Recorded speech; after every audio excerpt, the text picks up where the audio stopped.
Well, I grew up during Vietnam, and many people thought that was an unjust war. Many young people, like myself, protested the war. In fact, some people left the country for a while. Ran away? It was a very difficult thing to do, Jody. But you have to understand, those who left the country felt it was a lesser evil, and blindly following orders they knew were wrong. My Uncle Sam said you guys were cowards. Okay. Please, just take your seat. I didn't say you were. I just said that's what he said.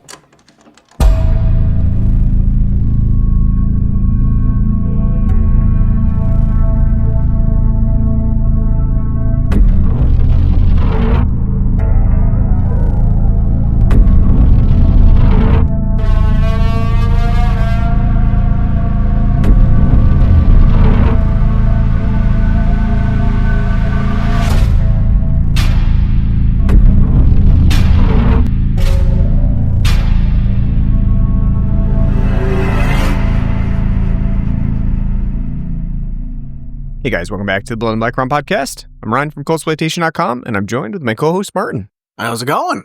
We're doing well, and actually feeling just a little bit patriotic today.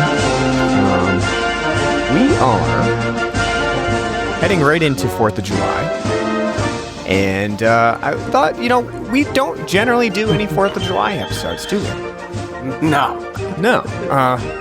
So we thought, you know what? Maybe now's the time to really get into the spirit, especially considering we've got lots of stuff going on. We've got Alligator Alcatraz Auschwitz coming,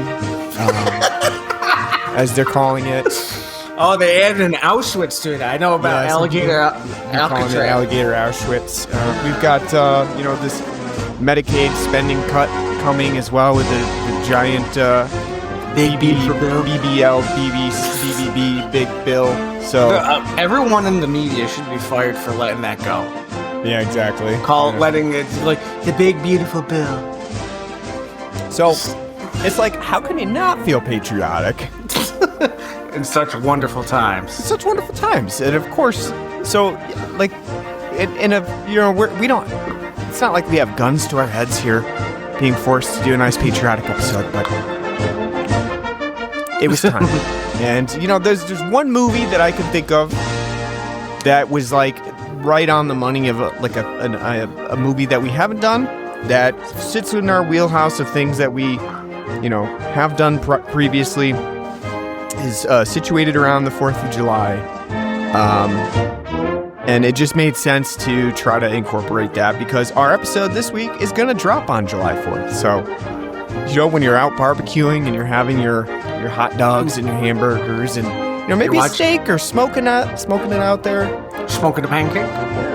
You might want to throw on our podcast and listen. Watching the Yankees lose to the Mets. Yes. Yeah.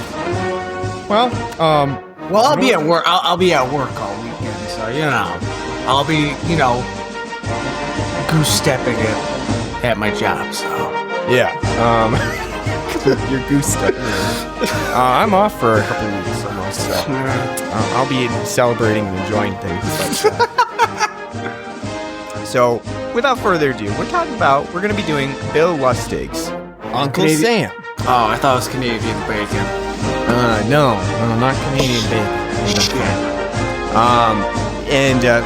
Let's cut the patriotic music here. We don't need that. I've been in enough marching bands. I don't need to be listening to it here and there too. I do wonder how many people are these. Are the regular patriots among us? Are they just going around listening to that type of music, big band? No, because I think it's big band in the sense of like jazzy tunes. I don't mean that kind of big band. I mean like sousaphone band. I think that kind of stuff is totally dead.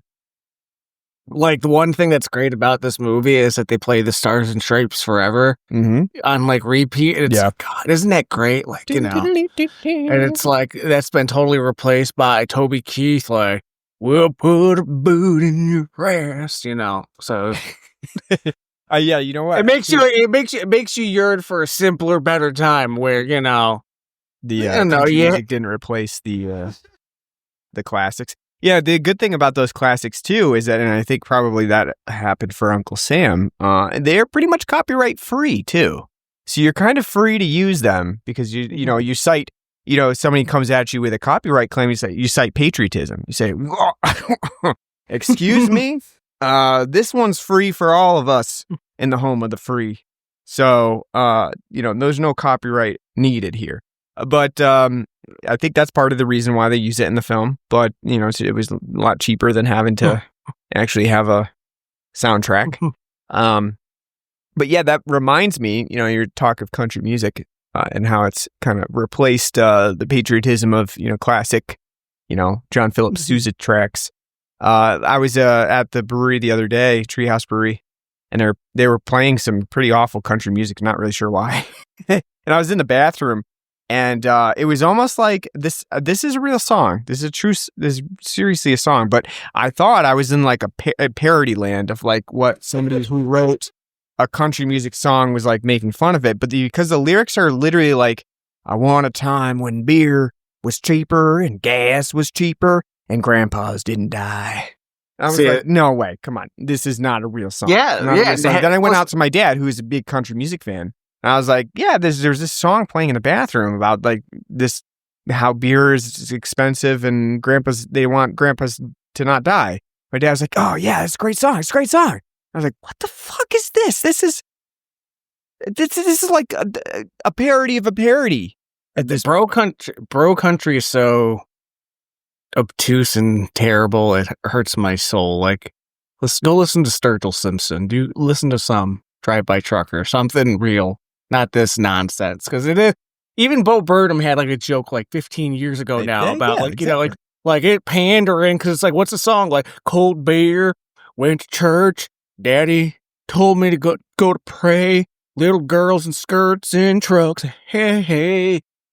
What a country song, and it's like that's why I thought it was a parody. It was like, and it was like on the nose of a parody too. I was like, oh come on, this has got to be.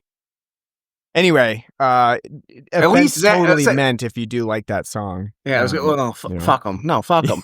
At least Zach Top's bringing back some Alan Jackson, so Yeah.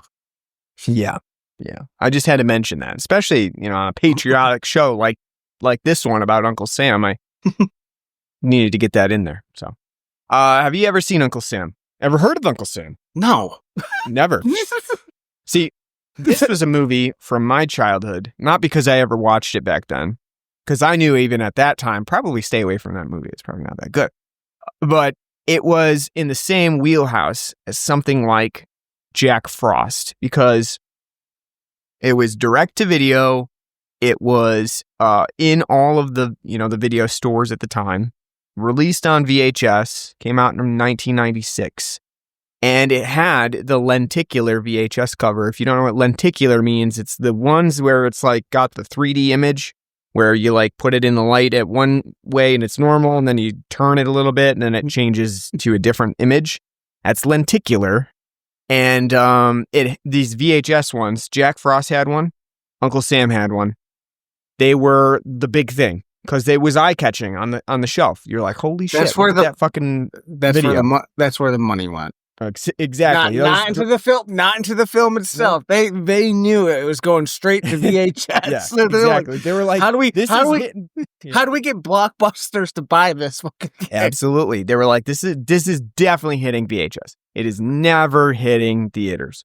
So we need a really, really good marketing scheme when it hits VHS.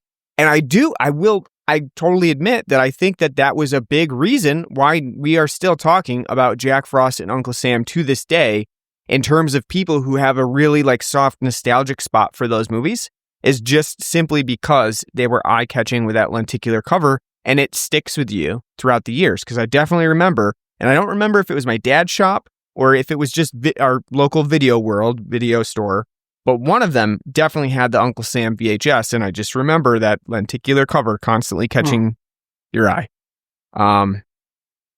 So whoever came up with that, props to you, because they definitely made a lasting impression. And even now, Blue Underground has, recently, like within the past 2 years, I think it was, released Uncle Sam on 4K. And they brought back the lenticular cover. It's, it's obviously different. They changed it up for, the new release. But they brought the lenticular cover back because they know that's what sells stuff. So they provided a slip cover of that. And, Bill Lustig is intimately part of Blue Underground as well. The director of Uncle Sam, and he runs, that company. So, there was definitely some reasons to be releasing Uncle Sam on 4K, because I don't know how many people are asking for Uncle Sam on 4K, as we'll get into in this episode. I mean, I'm not sure how many people. I'm a dummy. I bought it. Oh, you didn't even get that one as a review copy. You actually put money on. For some reason, I missed out on this one. Yeah, I missed out on this one for a review copy. So it's always the good ones. Yep. So sidebar. Who would you rather listen to in the big band world of music? Even though one of them's not big band, but speaking purely American music, John Philip Sousa or Stephen Foster songs? Well, Sousa's like the classic, right? Like classic marching band-esque. But I would say Stephen Foster's not marching band music, but it's Oh Susanna, Camptown Races. Don't you just want to? I'm gonna say Sousa. I find like Camptown Races to be particularly annoying. How? I don't know. I don't know. So I would go with Sousa. How about you? I think I'm more of a Stephen Foster guy. Are you? Yeah, because I just like the folkiness of it all. I mean, it's not big band. I mean, it's not, as you said, sousaphone, like marching band, but they're both great. Like, they're, I think two great little parts of American music, 1840s and 50s folk music and marching band anthems. It's what we are today. Like I said, this is what we need back in our goddamn parades, okay? I need, the float being, pushed along by, anchors away.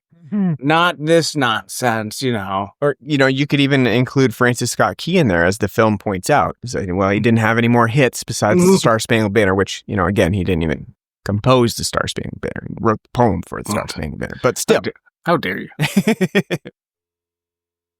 As this movie points out.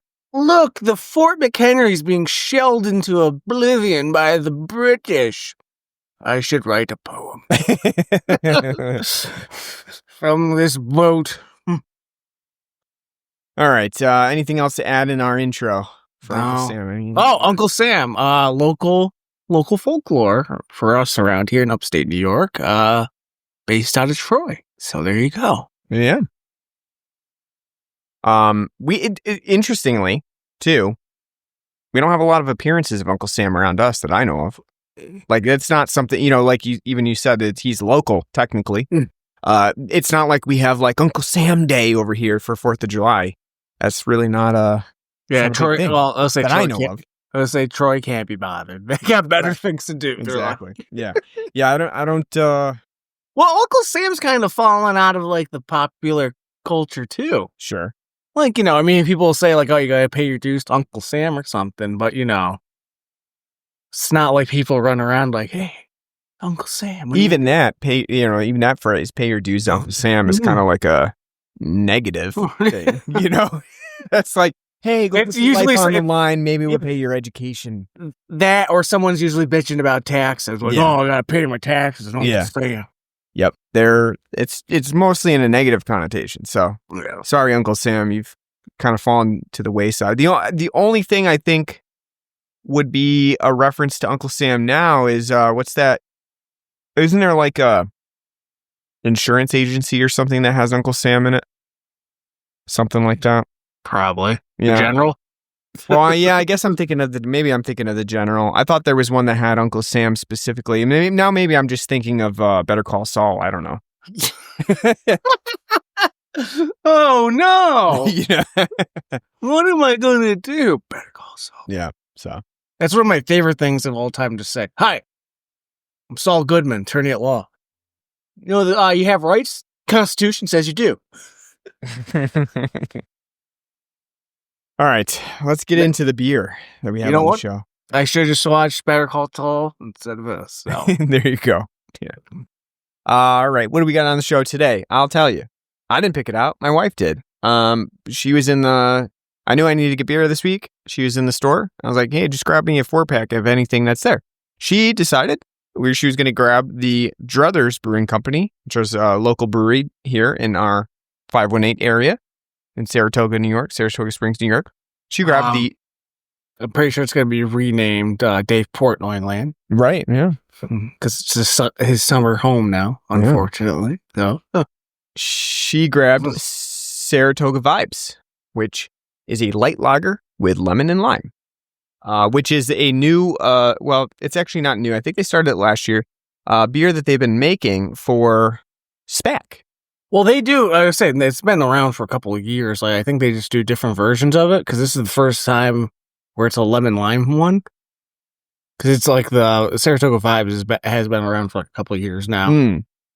So I thought the last one that was the last one we got was in Tall Boys, and we did it on the show. I think it was just like you can correct me if I'm wrong, Oak Keeper of the Untapped, but I think it was just like a lime lager. And I think one of them was a NIPA one year. I think you're thinking of, because I don't think we have not done this one on the show. I believe you're thinking of the Toys for Tots that they do. Both. Well, I don't know. If we have had it on the show, I don't remember. Yeah, well, no, it's not. Like I said, I think it's just they've changed it up every year. Could be. Because I have hold on, I'll be right back. I have a can of one of them. So as you're talking about the beer, let me go check. All right. You check it out. I'll continue on with the beer. This is a 5% beer. It is a light pilsner style, brewed with lime and lemon. They have, like I said, they make this for SPAC, made to be. So SPAC is our local like amphitheater outdoor area that you can go to see Dave Matthews Band, basically, because that's pretty much that's who's there now. You know, Dave Matthews Band and other big names. Don't even say that. And so it's made to be drank at SPAC, basically, because Saratoga is Druthers' hometown. They have a few locations, but Saratoga is like the main one. And so they... Unfortunately for them, too, Treehouse is literally right across the street. Yeah, it's right down the street, yeah. So what'd you find on the can? It's the same beer. I have a Tall Boy from like 2 years ago. And this is actually nice artwork that they had. Because I remember getting it after you mentioned something about it. So I think we did do it on the podcast, but maybe. But it's got like the nice like artwork similar, but it's of the actual amphitheater itself from the outside. So it's got, And I do think I see Dave Matthews Band yodeling on stage there. On the It's all just ants marching, just like for 3 hours. Like, Harper.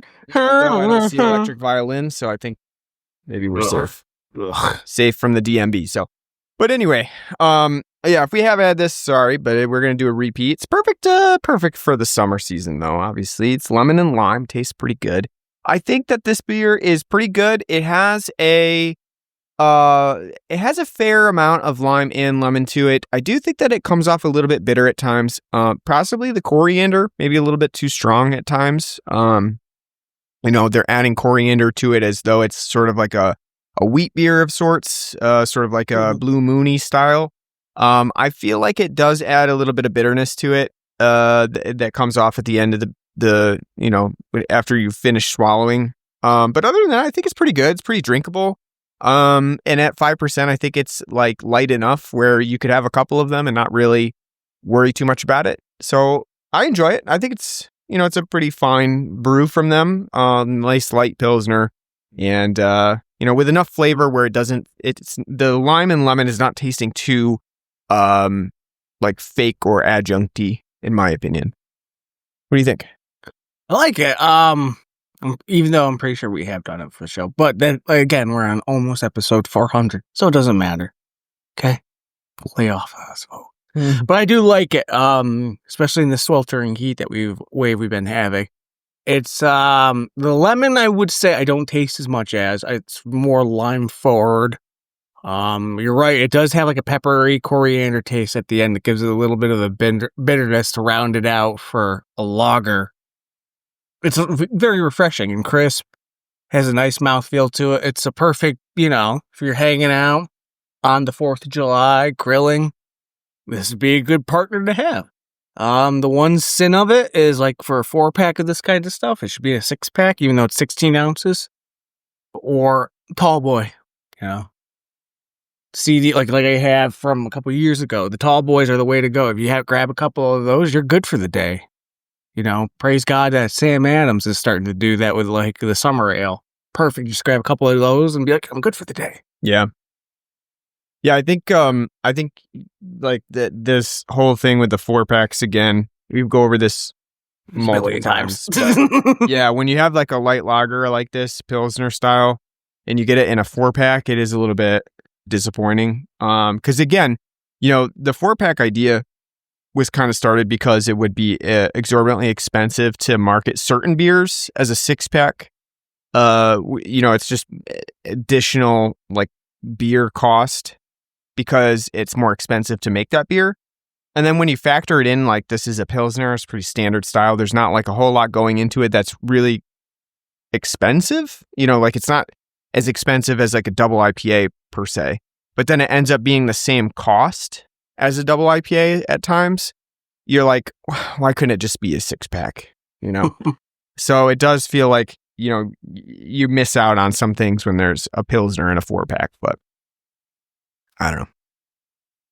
But anyway, I do think it's good. If you have a chance, check it out. If you go into SPAC, I do believe SPAC has this available there, probably for $16 a can. I would imagine even more. Somebody said like a Miller now is like $19. Yeah. I don't know exactly how much, but the last time I was at SPAC, I think it was like 15 something for a can. So would that be when we went? Ago. I was saying, that when we went to Americana Rama? That was probably like 15 years ago. So it's probably doubled since then. To see Dylan, Wilco, Ryan Bingham, and My Morning Jacket. Yep, that's probably the last time I've been there. I think the last show I saw there was Hall & Oates and Squeeze. Yeah. Sorry, John Hall and Daryl Oates. Oh, All right. Let's get into the illustrious Uncle Sam. From 2006. 2006. This movie's clearly a satire on the Iraq War. Yeah, right? I mean, well, again, it's it is, but the Persian Gulf War. The one before that one. Yeah. Herbert Walker, 1,000 points a light. Homeless man, take those taxes. Job that flew to economics. That's me doing the Dana Carvey, Herbert Walker Bush impression. It was great. It was a good one. Thank you. It was a good one. I was told that I do the 1,000 points a light, like pretty good. So it is pretty good. I mean, you sound more like Dana Carvey than you do. That's what he was doing. Yeah. Do people even remember that, Herbert Walker was even in the office, or do they just black out the 4 years in between Reagan and Clinton? Probably. But yes, you're right. I do think that this movie is a pretty good counterpoint to that time period. Because when you think, again, Uncle Sam is a movie that, for all intents and purposes, when you look at it on the surface, looks like it could be a fun slasher film set around 4th of July, which is effectively like copying any other holiday-themed slasher movie, right? So like it's, you could think of it as Halloween for the 4th of July, which in that sense, you would expect the movie to be just like full of 4th of July regalia, America First style jingoism that you see all over the place, and a guy killing people, right? And that's pretty much what I would have expected from Uncle Sam on the surface. But then when you really get into it, it's pretty clear very quickly in the movie, like even in the first 3 minutes, I think, that the film is going to be pretty critical of the American sentiment to war, and especially that time period of the Persian Gulf War And even wars like Vietnam are mentioned in this movie as well, to kind of like not directly point out the fact that a lot of times America's been kind of wrong about doing war stuff. But it's funny. It's really just funny to look back on because, granted, we were like 6, 7 years old. I don't really remember, especially in our small rural part of upstate New York. I don't really remember everyone being, jingoistic. Too like busy to the extent of what you see in Uncle Sam. You mean again, it's the Clinton years. It's not like. I mean, Persia, Desert Storm happens, but it's over in a blink of an eye. And that was under H.W. Bush's watch. And it just seems weird. I don't recall, again, like you said, we were young, but I don't recall the country being incredibly jingoistic at the time. I mean, I think it's, again, there's this idea of a little bit of parody in Uncle Sam of kind of amplifying the fact that the point itself, right? Like, because the 4th of July is a time period where we really like to go balls to the wall in terms of Americana. And it's, like you said, certain areas may not be as over the top as it's shown in Uncle Sam, but the idea of it is that like we really do celebrate the 4th of July to like a pretty enormous extent where you've got, various fireworks celebrations all over the place. We pull out all the American flags that we own, stick them on, flag poles and light poles and everything else. You might pull out all of your veterans, dead veterans, to memorialize them. It was kind of like it's a night at the museum. You saw Teddy Roosevelt with Yes, Paul, yes. everyone there. But there is a nice community about it though, because again, it's like every year for 4th of July we had the parade, we have a picnic, everyone's pitching in, so it's not just an isolated this is us on our lake house having the 4th of July, stay away everybody. But yeah, like I said, it just, I feel like the message is totally muddled in this film because one, it doesn't portray the message well, and we can get into that more in a bit, but two, again, I think wrong time for that message because again, it's kind of like we weren't even in Kosovo or anything. Granted, it's not, if they mentioned other things at the time, Somalia with Black Hawk Down and the Persian Gulf and other conflicts, they briefly mentioned Grenada, Uncle Sam was in Grenada in Panama, and it's to most people that no one's gonna know what the hell they're talking what the kid was talking about there. What, Grenada?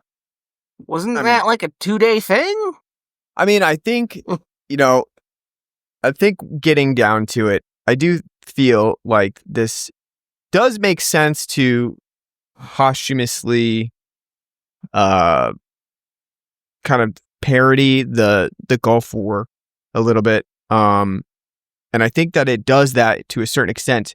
I will agree, and as we'll get into, Uncle Sam's, the actual plot line and the message that it's trying to send is pretty muddled. Larry Cohen, who's the writer on this movie, has written some really great movies that have been, very throughout the ages, exceptionally critical of a lot of societal elements, especially in America. God Told Me To being a great one from 1976. If you haven't seen that one, go check it out.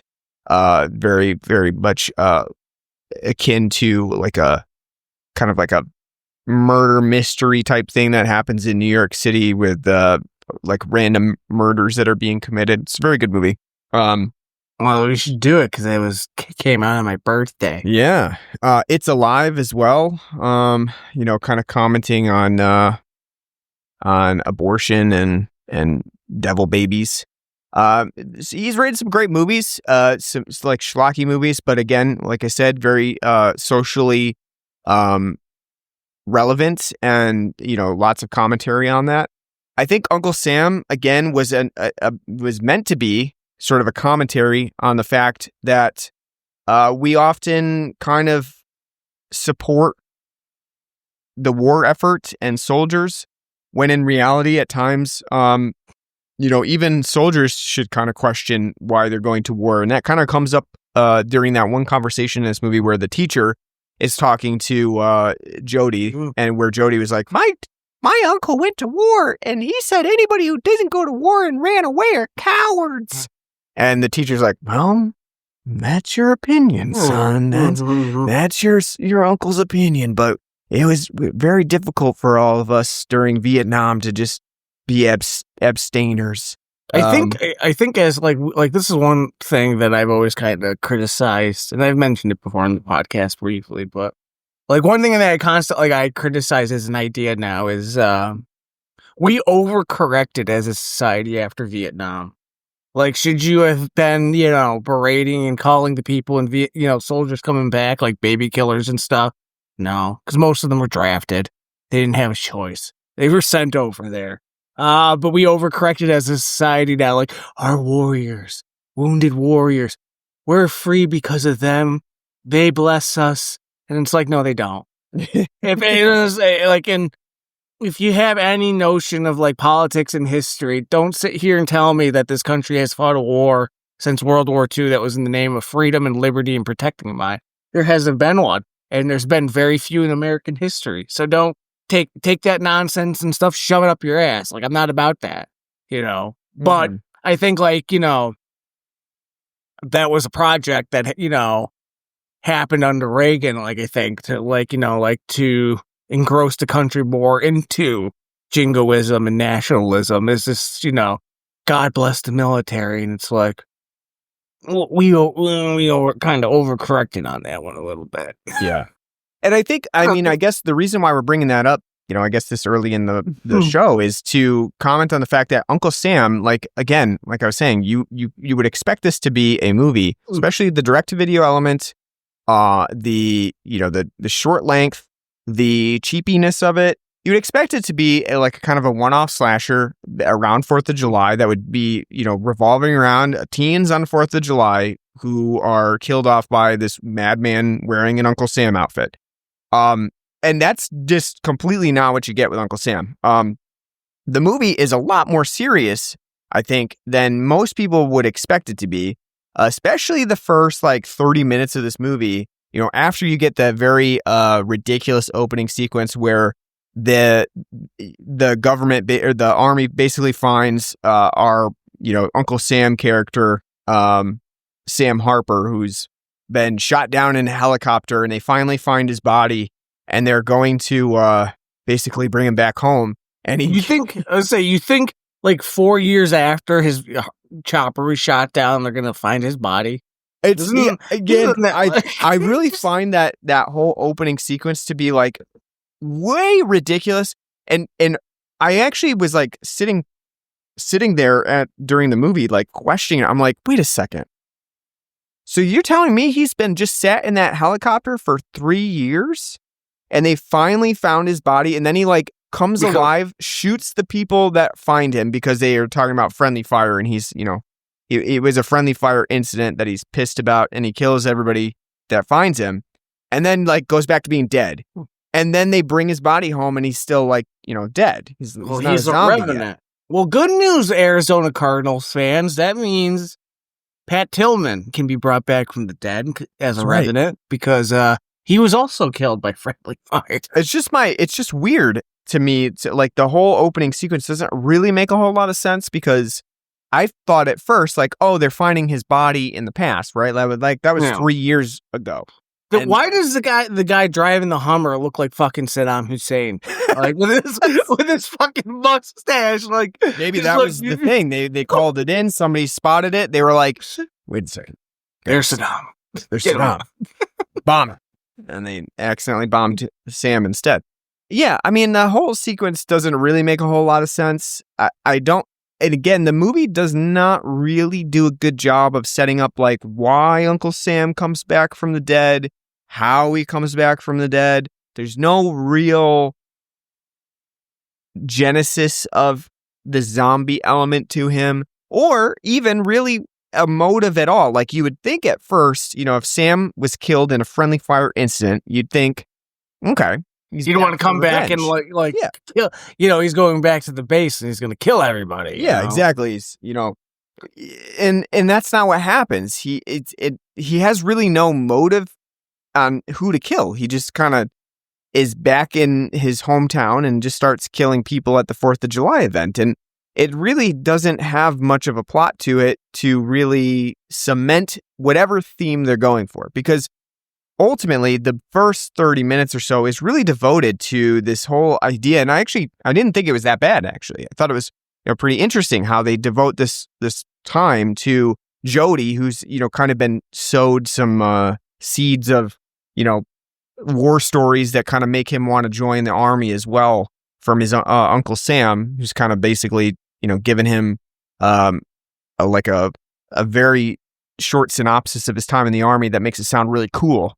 And so he's kind of obsessed with going into the army. And then his mom and his aunt, who is married to Sam, are basically, without telling him, they're basically saying, like, your uncle wasn't really that great of a guy. Not only was he, did he enlist in the army and go kill a bunch of people, but he is also kind of a domestic abuser. And I kind of like that. I like the opening moments of it because I thought that it was a kind of a sobering look at soldiers in war, right? Because you always think, like, and you said it, after Vietnam, we kind of went the other way and we said, oh, you're a soldier? Well, you know what? Let me pay for your breakfast because you must be a good guy. You must be a hero. And I think, like, this film kind of takes that idea and throws it on its side and says, well, yeah, he might have fought for the country, but he was actually kind of a shitbag, and I like that. I think that was an interesting intro to the movie itself. So, like, I wish that they had kind of run with that a little bit more. At the same time, though, I do also think that was maybe a mistake because the movie is very, very serious. It takes itself very, very seriously at the beginning. And I think that might be something that most viewers are not looking for from a movie like this. And not only that, once you get into the movie a little bit more, it starts to lose some of its seriousness and kind of goes really schlocky. So I don't know. It feels like it just doesn't know what to do with itself a lot. It's a film. It's a movie of two halves and two films. Yeah. The first half is this little boy looks up to his uncle that he didn't know and wants to be in the military, but there's a deep secret. Nobody knows what's going on. What's going on for the little boy? Jody doesn't know, but he wants everyone to know about his Uncle Sam, the heroics he did, and the life lessons that he's learning along the way. And then the other half is a totally wet fart of a slash. The second half is a totally uninteresting, boring, nonsensical, stupid slasher at the end. It's barely a slasher because everything's just like, and it cuts away. So... Yeah, it is like kind of, it starts out strong. It has an interesting like slasher element to it. And then it really fumbles the ending to where the conclusion is like, that's it. Like, it's like a wet fart of like a conclusion of just like, it seems like there should be so much more to it. And then it just abruptly ends and it's just like over. That's it. Done.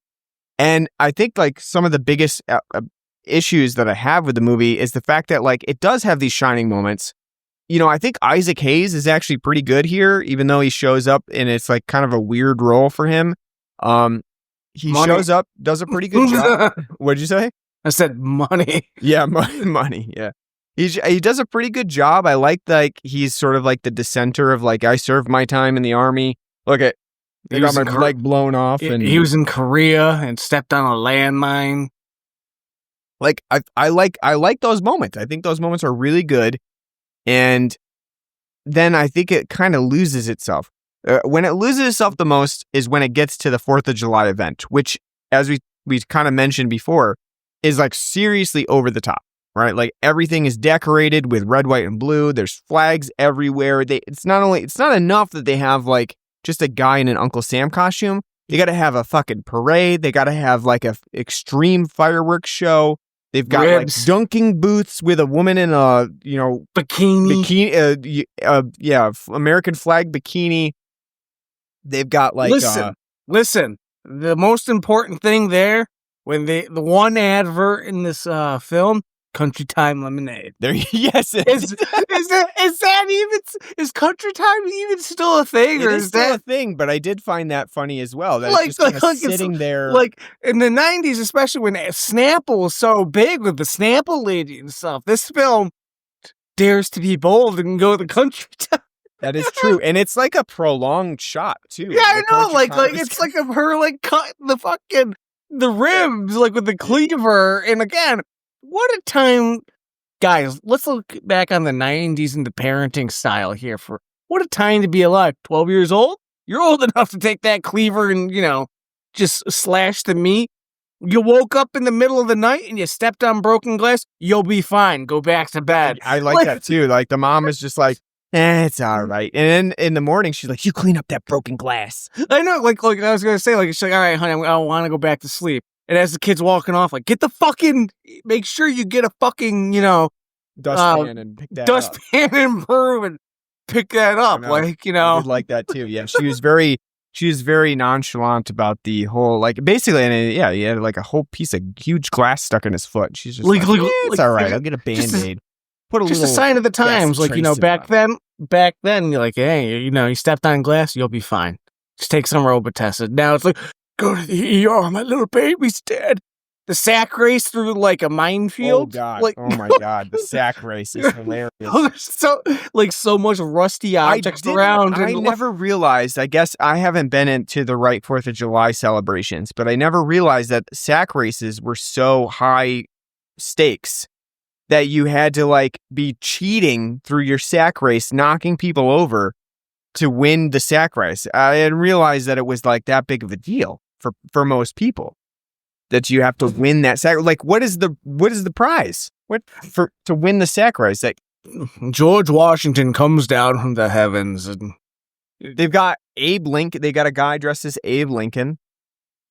Don't you like that too? You like the boyfriend of Jodie's mom, who's like they really make it a point to make him a big shitbag of like how is an attorney cheating the people out of their. Yes, I won my case. Like they're sitting down for times. Like, yes, I won my case over tax shelters, and I won because the IRS is fucking stupid. So you're not paying your taxes, so you're cheating. I'm just smarter than them, Jody. Yeah, I love that because, like, again, I think that kind of goes back to what you're saying about, I gotta, give my cut to Uncle Sam, and the fact that like they're cheating on their taxes, and basically not having because I think he says something specific. He says like, most people don't like to pay taxes. Yeah, Just found a legal way around it. Yeah. So it's funny. Before you know it, you're paying 50%. And I like that part of it too. But then I think some of the other things that are really over the top, like, because some of those, obviously all of these things are very over the top and like kind of tongue in cheek in the way that they're presented. And you're obviously not supposed to like these people. I don't know. It's like extremely explicit. I don't know. There's nothing. If you watch this movie, you're not really gonna. It's not like you could miss these things. They're very in your face. But the one thing that's super over the top is when PJ Soul's character, who's in this movie, and her husband, they wheel out their son. And it's such a ridiculous entrance for the kid where they wheel him out and he's like fucking. It's almost like a parody of a blind kid coming because he's blind. He's fucking Alice Killer. He's got his. They had such a bit. Why didn't they show the firework incident that burned? Burned him to the kid to a crisp. It is. And then they're like, "Oh, we're ready for our fireworks display. We had the firefighter set up, so we don't have it a repeat of last year's. And then I know, and the dad taps him on the shoulder like, in case you forgot, little buddy, they's talking about you. Everybody's staring at you. Don't worry. I know it's wow. It is not. It's it's that subplot is totally stupid and needs to go. Like like it serves no purpose. Like it's like just like that's the thing. Like a poltergeist. Like come to me, yeah. Sam. I can. Sort of thing. That's the thing. Like that. Again about this movie. Like the first part of it, very serious. Like takes itself very seriously. Second part, like how can you possibly take that moment seriously when they wheeled the kid out? Looks like fucking Roy Hart. Yeah, that's the thing. It's like so over the top that it becomes offensive in the way that it's just presented. Like they needed to get this handicapped child in so that you would feel even worse about celebrating the 4th of July. I don't know. It's horribly hilarious the way that plays out. I don't think it was meant to be as funny as it ends up being. Like I don't think that was the intention. I don't know. I feel like it does end up being ridiculously funny. But we don't know. I say we don't know about that because in New York you can't get fireworks. So you can get every fireworks. I would say every 4th of July they set up those big fucking tents like get fireworks here, and they're just like snakes and sparkle. That's why, because if you've ever seen Dutch, then you know how dangerous the fireworks can be. That whole fireworks scene in Dutch. I thought you were gonna say Joe Dirt. Yeah, well that too, but I always reference Dutch. You should be referencing Joe Dirt instead. We haven't even talked about the fact, like, because we talked about the annoying lawyer guy. How about Congressman Cummings? It's played by Robert Forster.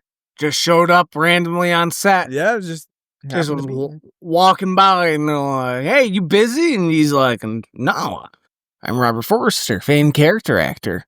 He doesn't even look like him really. Yeah, just as like a shitbag congressman, and they're like, again, very on the nose of like, you have 14 people, like unpaid, like paid but not supposed to be on your payroll.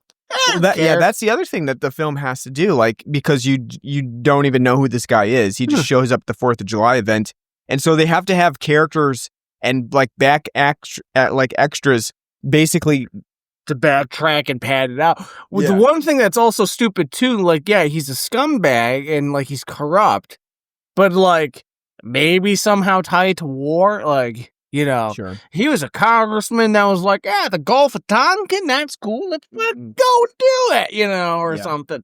To like all tie together, It's I think you're getting to the point there that the film definitely makes a lot of these people various different elements of people, right? Like the lawyer, the congressman, the sergeant that comes in, he's basically like, I aim to get some of that. When he's talking about Sam's wife and his... Oh, you mean Gary Busey? Yeah. And then, like, the cop, too, who's basically like, man, I wish you would have sex right now. And she's like, you're on duty. Dude, that cop... who's gonna know? Dude, the cop that... Paul Rudd was born for that role. Yeah, they should have just... That guy looks a lot like 1996. That was prime Paul Rudd. Paul Rudd. I know. Why didn't they cast him? Yeah. No, but I like his Sierra Nevada tax would have been put the film over budget. The film goes out of its way to show like all of these people being, very over the top, ridiculous. I think the biggest thing I have a problem with the overtopness is, why are there two lady protagonists that look the fucking same? They do. They really do. Why do we need to have Sally Baker and Louise Harper literally dress and have the same hairstyle, same height and everything? Like, what the hell? Is that a reference to the fact that Sam was molesting his sister? Because she does talk about that. She's like, he's been doing that to me since I was 6 years old. And then they look at the same, so like, the molestation probably maybe meant to be similar like that. But yeah, you're right. They are very, very similar looking. And not only that, they also look very similar to PJ Souls, who plays the mom of that kid who got blown up by fireworks. So they all look very similar, and it does make for a kind of a confusing. And not only that, too, the film is really not consistent in the way that it makes them look sometimes. I don't know if you noticed that, but like sometimes... by the end of the film, Sally looks like she's like 70 years old. Like the way like they just have like her makeup and stuff for her face. It's like when she's like, I was molested. She didn't say that, but she was just like, my brother made my life a living hell physically and stuff for me, and I didn't know what to do. And it's like, did you go from being like 30 to like 72? Like, what's going on there? Yeah. And what was great too is that she was like, the happiest day of my life is when he went with Louise, and so I knew I wouldn't be a victim anymore. Someone else would. Like the face Louise makes is great. Like, bitch, like you couldn't like, and then like it's like a lot of fertile ground there that could have covered, but So do you think the film was better off having that like ridiculous Uncle Sam plastic mask get up, or do you think they should have stuck with the zombie look of Sam, like the burned up zombie? I think it's stupid irregardless. So I think both of them. I don't think either one works. Like I do find it funny him like kind of dithering about in the Uncle Sam costume. Like, I think the funniest thing is when he bumps into Isaac Hayes, and Isaac Hayes is like, that guy's a little strange. It's like, that guy has fucking cat eyes, through the plastic mask, and like you could see his burned up skin and like yellow cat eyes. It's like, that guy is not just look a little strange. He's like fucking. He got the extra. Monstrous. He got the extra spicy down at Popeyes. Yeah, exactly. And it's like he's like, "Ooh, I know it. I know that look." Yeah, I know. Somebody got the black and pepper. That's why he wasn't concerned when he got bumped into. He's like, "Oh, he's heading to the bathroom quick." Man's on a mission. Maybe that porta potty be virginal. One thing I'd like to mention: 4th of July, fair and parade and all that. That band that was playing missed opportunity to have Paul Revere and the Raiders there. Yeah. I'm sure. You know who Paul Revere and the Raiders are? Not really. Oh, look them up. The 60s band. They had a lot of hits. Oh. They dressed up. The gimmick was, and they also dressed up in like, colonial clothes and stuff. Gotcha. Okay. Yeah. They had a nice 60s pop song hit, called Kicks. That was, about not doing drugs. Oh. It's got a great 12-string guitar riff. Yeah, then it would have been right at home at this 4th of July event. Yeah, and they beat like the Monkees by 2 months by releasing "I'm Not Your Stepping Stone," which their version of "I'm Not Your Stepping Stone," great song. All right, okay, good to know. It's a weird gimmick, but because one of the guys in the band named Paul Revere. So. Okay, so they went with that. Gotcha. You ever hear the song like Cherokee Pete, like Indian Reservation, Cherokee Pete, ooh, but that was them too. So, okay, all right, you're right. I mean, it's a missed opportunity. They should have at least played it. Like $5, and they would have been there. So, right, exactly. But the whole thing is weird. The one thing I was really giving out about is the school part. Them being in school. Yep. Why am I giving out about that? It's July 2nd and these fucks are still in school? There's no school in America. That is true. I didn't even think about that, to be honest with you. Yeah, July 2nd. It's like July 2nd. Every single kid in summer school. Pull out your math books, kids. We're going to do some equations. It's like, what are you fucking talking about? Like, that is true. I didn't even, that didn't even register to me. But you're right. Oh, that took me right out of and the especially movie. where they are, because they normally, when you isn't that like somewhere in New York? Because like the one guy was like the sergeant when he was like, I gotta go. He said he was going like up to Binghamton. They don't say where it is, but the one guy said he's going to Binghamton. So I was they mention they mention where it is, right? It's They call it Twin Rivers. But Twin they don't Rivers. I don't know where the fuck that is. They just say Twin Rivers, USA.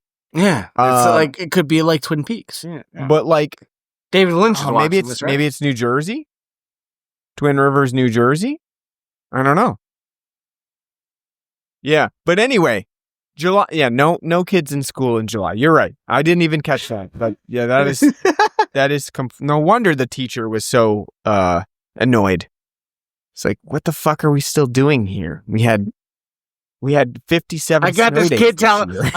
I got this kid calling me a fucking commie because I wouldn't go to Vietnam. Mm-hmm. What am I fucking doing with my life? Yeah. And that teacher looks incredibly young too for somebody who was like, I taught your Uncle Sam too, and it's like, dude, you look like you're 42. Like, what are you talking about? How could you possibly have taught him? You're not. I mean, it was the 60s, man. Hey, you old.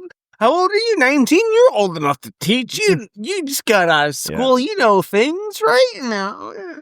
How about the whole flag burning incident that actually raises Uncle Sam from the dead? I don't like again, this film is really not clear about how Uncle Sam comes back from the dead, what like raises him. Like sometimes I don't even think they're interested. Yeah, like it doesn't go into it. It's like sometimes it makes it look like when Jody bleeds on the picture, that kind of like infuses Uncle Sam with life, but then he doesn't really come back from the dead until later when the kids are in the cemetery and they're like flinging around a American flag on fire for some reason. Like I didn't realize back in the 90s that's what kids did either.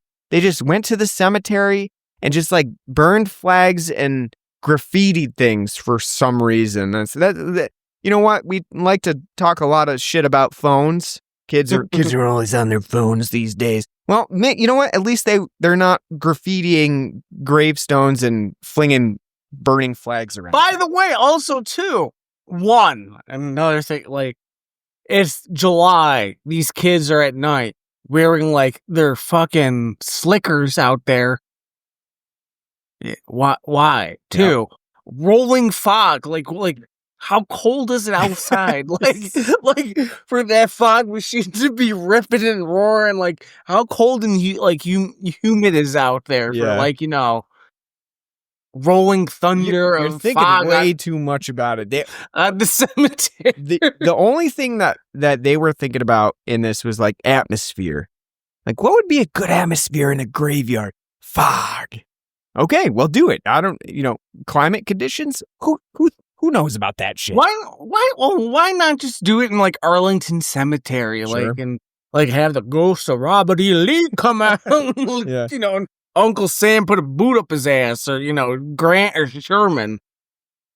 How about Uncle Sam on stilts? So you like that sequence of like the absolutely outrageous guy who's like, yeah, you know what I'm going to do? I'm going to be a peeping Tom. No one will notice. You know what? Gigantic, I know. 15-foot Uncle Sam.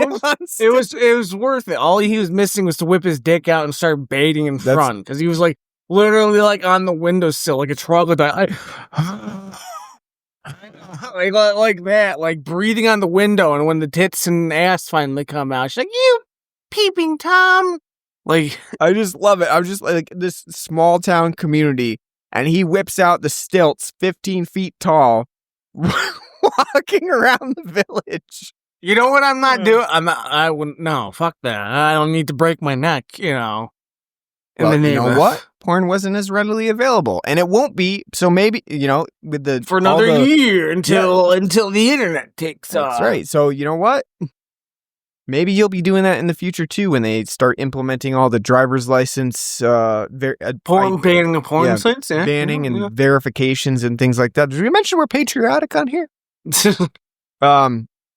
I think that's so fucking funny though, that about the whole thing with stilts, and that this movie's like they were like, the budget's pretty small, but you know what we can do? We can hire like a circus performer on stilts to do this one ridiculous sequence of running through the village on stilts. Would have made Clarissa Explains It All that much better. That's Sam. true. That's right. It's showing up on the ladder. Hey Sam, bling. Hey Sam, come on in. Oh, okay. Let me just take those stilts off.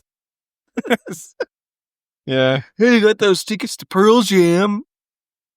That would have been a very different Clarissa Explains It All, where Sam comes in. He's like, yeah, I got to wear stilts because you know what? They say vines are really bad for your house. They let rats and ants come in. So you know what? We had to cut your vines down. I had to get some stilts instead. What a time to be alive of them, like, actually saying, like, Pearl Jam and stuff. Now, if it was modern day Nickelodeon, they'd make up some shitty Dan Schneider-esque band, like, the Feet Lickers. Ooh, like, Yeah. Miranda Cosgrove's going to see the Feet Lickers.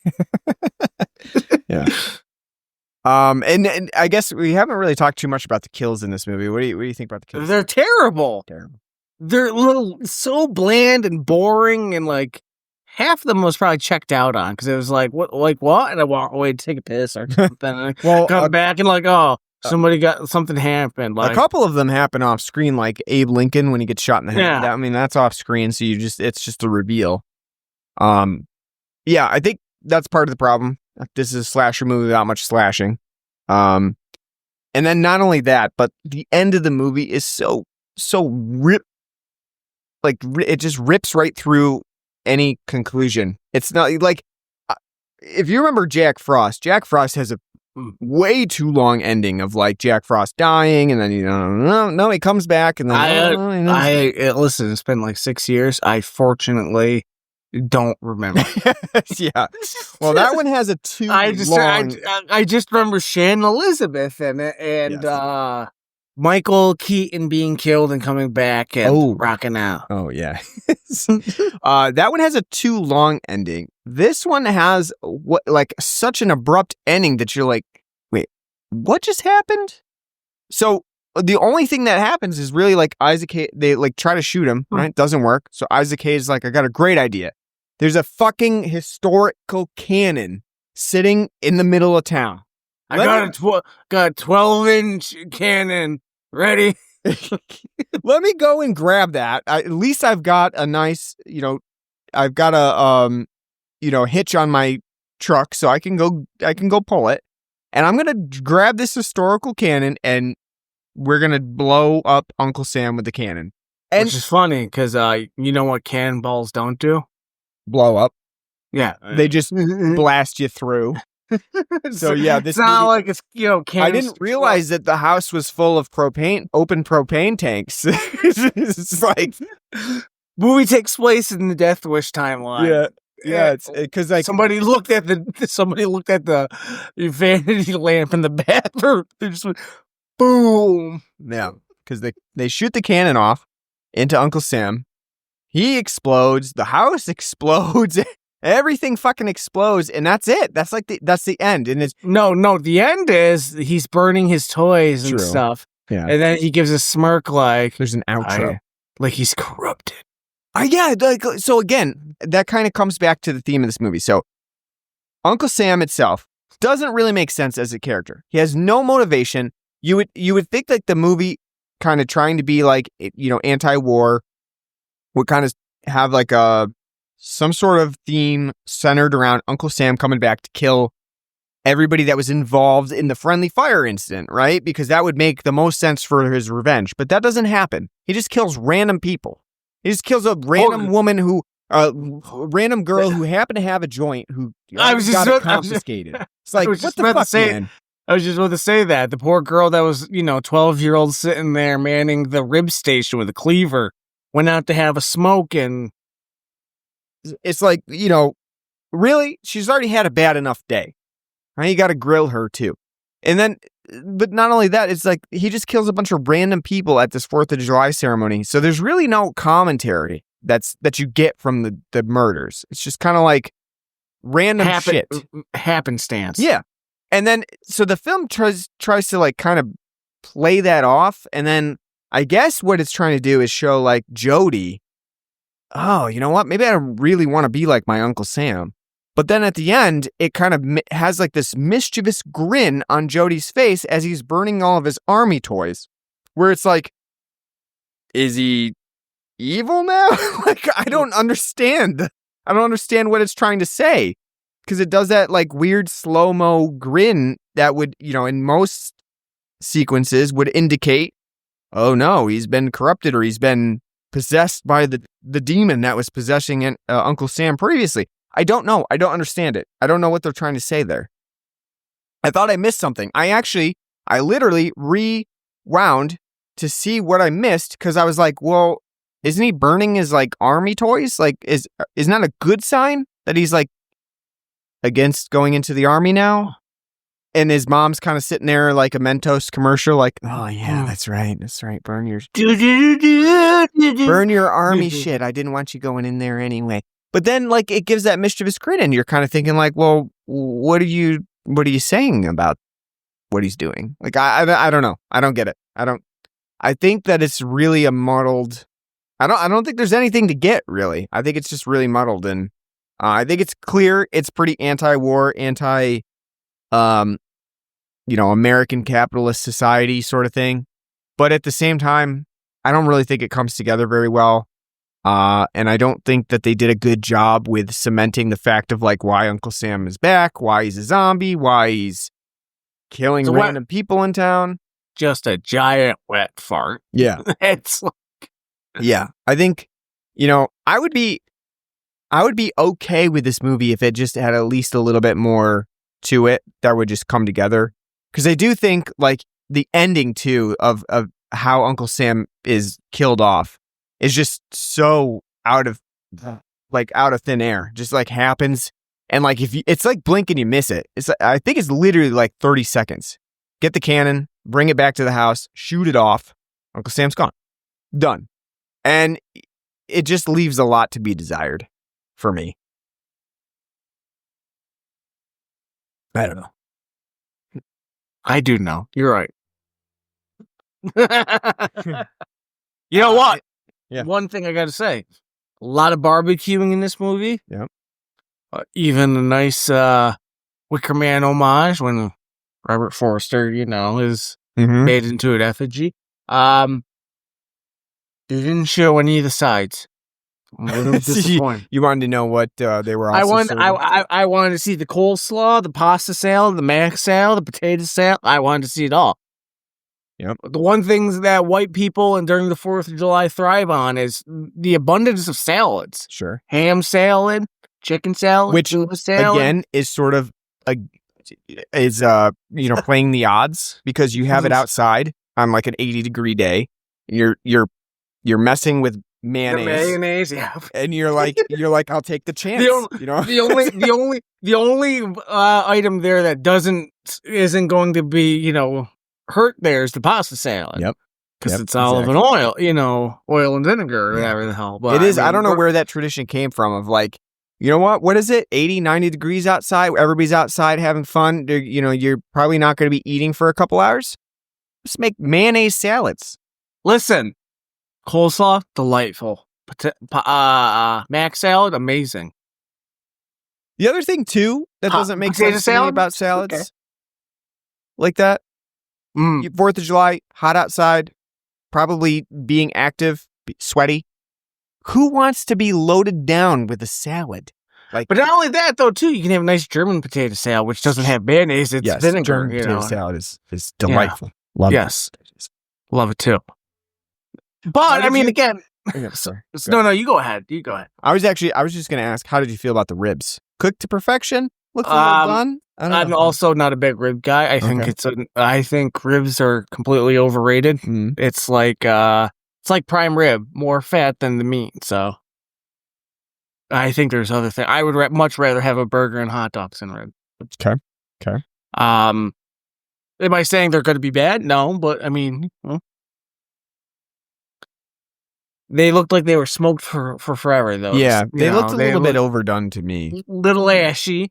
Don't know. Didn't see any barbecue sauce. Seeing as it's 1995, I can smell the Kraft Casey masterpiece from here. Sure. But because that's all you had. You didn't have like stubs and all that stuff. You just dinosaur. You just had that Casey masterpiece, but. I would much rather have a burger and hot dog over ribs. Yeah. But nothing against them. They're not like that. I won't ever, be like, I won't eat that. That's atrocious. But, But how fancy of a place? Like, you're having ribs? Like, Sure. people can get ribs? That's a lot of work. You're going to smoke that many ribs Oops. for the whole community? Not only that, though, too, like, no barbecue chicken. Like, I feel like, especially during the 4th of July in the 90s, because, again, and I think we talked about this before. I talked about it to somebody recently. Like barbecue chicken's kind of fallen way out of style, at least up here in rural New York. That was a staple food of the 90s. Of, like, you would get burgers, hot dogs, and barbecue chicken before you'd get, like, Italian sausage and patties and all that, and brats and stuff. So, like, I feel like, that we're missing out there. Sure, bud. Anything else to add about the movie before we move on to our rating? I just wanted to see the coleslaw, That's it's too much to ask. All right, so from a score of 0 out of 10, firework-addled children. Disabled children. Always watch out for those fireworks. You don't want to be one of those people that are in the news because you blew off your hand or you put it on your head and killed yourself. Be careful with fireworks. Now I have to give the movie a good rating because you get because it was the child. So I'm not handicapped. So I'm not against the handicap. I'll give it a 4 out of 10. It's a incredible wet fart of a film. It's really boring. It's an hour and 3 minutes long. I was like, well, thank God. This will be a nice fun watch. Nope. You feel every fucking minute of this film. There's some good ideas, but it's completely muddled. There's no nuance to what, the story. There's no nuance to the message. Uncle Sam himself, horrible slasher villain. None of the kills matter. None of them feel like visceral. It's all just a bunch of gobbledygook to fill up time and to get VHSs out of a Blockbuster or Hollywood Video. This is, I'm so sad that this is, such a wet fart. And it really is. I did not enjoy this film at all. And in fact, there were times where I was thinking about putting on 1.5 speed. I'd rather play Red Dead Redemption 2 instead of, watch this. I mean, performance-wise, nobody's, bad. Nobody gives bad performance. Is it a incompetently made film? No, it's got the budget of, of the time, direct-to-video. It's just a complete nonsensical mesh of anti-war, anti-jingoism with Sam coming back from Kuwait for no fucking reason at all because he's a rapist. There's no connection and engagement of fun going on here for me. So 4 out of 10. I would not recommend this film at all to anybody. Not even people that are hardcore slasher fans. I would say this would be one of the last things I would be like, hey, by the way, have you seen this? So yeah, 4 out of 10. 4 disabled children out of 10. Yeah, I would give this 5 out of 10, I think. It's okay. I think it's fair enough, but I didn't really have that much fun with it. I think it could have been a lot more fun. I think the part of the problem is that it really does take itself pretty seriously for the most part. And then, here and there, it kind of has periods of over-the-top parody. I feel like it probably should have just run with parody a little bit more than trying to take itself so seriously. And it probably would have been a little bit more successful because, if it was constantly over the top and kind of being outrageous in its style and kills and everything like that, then it probably would have been a more fun movie to watch. But I think because it kind of toes the line between the two and doesn't really know where it wants to sit, that's where it becomes more problematic. And I think it really has issues with its pacing, with its themes, with the tone that it presents throughout most of the movie, and kind of feels almost like it's two different movies that are kind of pushed together into one. The slasher element's pretty non-existent. And again, this does leave me feeling very similar to something like Jack Frost, where, I could see how some people might have a nostalgic appeal to it because they might have seen it once before and they thought it was, really funny, or they might have just, experienced it previously in their life and it kind of just reminds them of a different time. I could see that with Uncle Sam, but I also think that it's just not really that good of a movie overall. And probably, if you don't have any like connection to it from that period of time, besides like for me, it's the lenticular VHS cover, but otherwise I had never seen the movie, then I probably wouldn't recommend anybody watching it for just to see, what it's about, because I don't think it's really that good of a movie overall. It's pretty lackluster. The only thing is that it does have that theme of 4th of July. So if that's something that you really want to get in there, you need something to watch for the 4th of July. You watch Patriot. Yeah. Just watch The Patriot. This has it, and it has the 4th of July in it. But other than that, really not a recommendation for me. So, also, I guess we didn't talk about it at the beginning of the show, but we had said we were going to do a Giallo, and of course, Uncle Sam is not a Giallo unless, this Americana movie. It could be. Yeah. Made by Italians, but well, what the hell is that whole, like, at the end? I was going to ask you for Lucio, or Lucio. For Lucio, I don't know if it was is that Lucio like Fulci or. Yeah, I was just about to say that. Like, I'm not it's sure. like it's for Dario. This, you know what? He did die in 1996, so it probably was for Lucio Fulci. So there you go. Did they have any like working relationship or anything? Probably. Or? I mean, I'm sure just Bill Lustig especially was pretty involved in the horror scene, so I'm sure he had some working relationship with Fulci at some point. So I think like that's that's got to be it. Just dedicated to him. So yeah. So there's a little connection to Giallo, but again, we kind of switched things up because we were like, 4th of July is coming up. We'll do that for this episode. But the intention was to do Strip Nude for Your Killer, which again just has a very evocative Giallo title. So I still plan to do that. Let's do it next time. Yeah, we'll do it next time. So apologize if you were. Unless you want to do I Spit on Your Grave. Nah, let's do Strip Nude for Your Killer, I think, and go from there. But yeah, sorry if you were expecting a Giallo this time, but it just was too good because our episode was going to release on 4th of July, so we had to get that in there. So yeah. So I hope you enjoyed our episode on Uncle Sam. Hope you have a good 4th of July. If you're listening on 4th of July, thanks everybody. Thanks for listening. And I have one more 4th of July question for you. Sure, yeah. Sausage links or patties? I'm always a link guy. Okay. Always a link guy. I like the links. I like being able to put like onions and peppers on top of your link.